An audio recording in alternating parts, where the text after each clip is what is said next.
Hi hello అండి. ఈరోజు వచ్చేసి మన కిచెన్లో రాజ్మా కర్రీ ఎలా చేసుకున్నా చూపించేస్తున్నాను. ప్రాసెస్లోకి వెళ్ళిపోదాం, వచ్చేసేయండి. ముందుగా ప్యాన్ పెట్టేసుకొని ప్యాన్ కొద్దిగా హీట్ అయిన తర్వాత ఆయిల్ వేసేసుకొని దాంట్లో కొద్దిగా జీలకర్ర, కొద్దిగా ఆవాలు అయితే యాడ్ చేసుకుంటున్నాను. ఇవి రెండు చిటపటలు ఆడేటప్పుడు ఒక మీడియం సైజ్ ఆనియన్ కట్ చేసి వేసుకుంటున్నాను. దాంతోపాటు కొద్దిగా కరివేపాకును కూడా యాడ్ చేసుకొని మంచిగా అయితే నూనెలో వేయించుకుంటున్నాను. ఇలా ఈ ఆనియన్ బ్రౌనిష్ కలర్ వచ్చేంత వరకు వేయించుకున్న తర్వాత కొద్దిగా అల్లం వెల్లుల్లి పేస్ట్ కూడా యాడ్ చేసుకొని ఇలా బాగా పచ్చివాసన పోయేంత వరకు నూనెలో వేయించుకుంటున్నాను. ఇలా వేయించుకున్న తర్వాత ముందుగా నేను గ్రైండ్ చేసి పెట్టుకున్న టమాటా పేస్ట్ని అయితే దీంట్లోకి యాడ్ చేసుకుంటున్నానండి. ఈ టమాటాలు నేను ఇక్కడైతే ఒక 3 టమాటాలు అయితే తీసుకున్నాను. అది కూడా మీడియం సైజ్ తీసుకున్నాను అనమాట.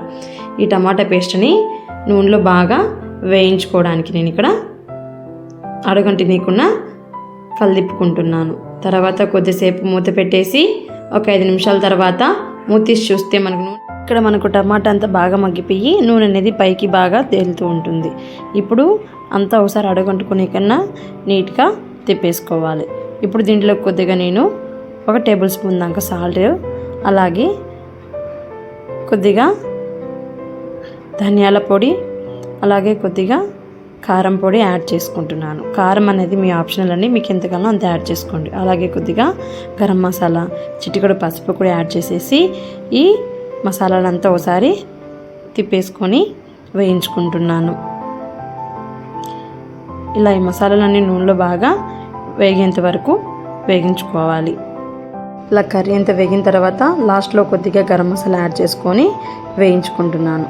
ఇలా మసాలా అంతా వేగిపోయిన తర్వాత నేను ముందే నైట్ నానబెట్టి పెట్టుకున్న రాజ్మా గింజల్ని మార్నింగ్ కుక్కర్లో వేసి ఉడికించి నీళ్ళతో సహా దీంట్లోకి అయితేనా యాడ్ చేసుకుంటున్నాను. ఇలా ఉడికించిన రాజ్మాని ఈ మసాలాలో కలిపేసుకొని ఒకసారి అంతా బాగా మిక్స్ చేసుకుంటున్నాను.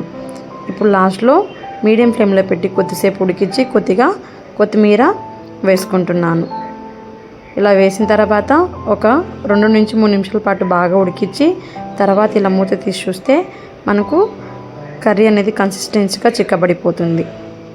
సో అంతేనండి, ఎంతో రుచికరమైన రాజ్మా కర్రీ అయితే రెడీ అయిపోయింది. మీలో ఎవరైనా ట్రై చేయకపోతేనా ఒకసారి ట్రై చేసి చూడండి. చాలా అంటే చాలా బాగుంటుంది.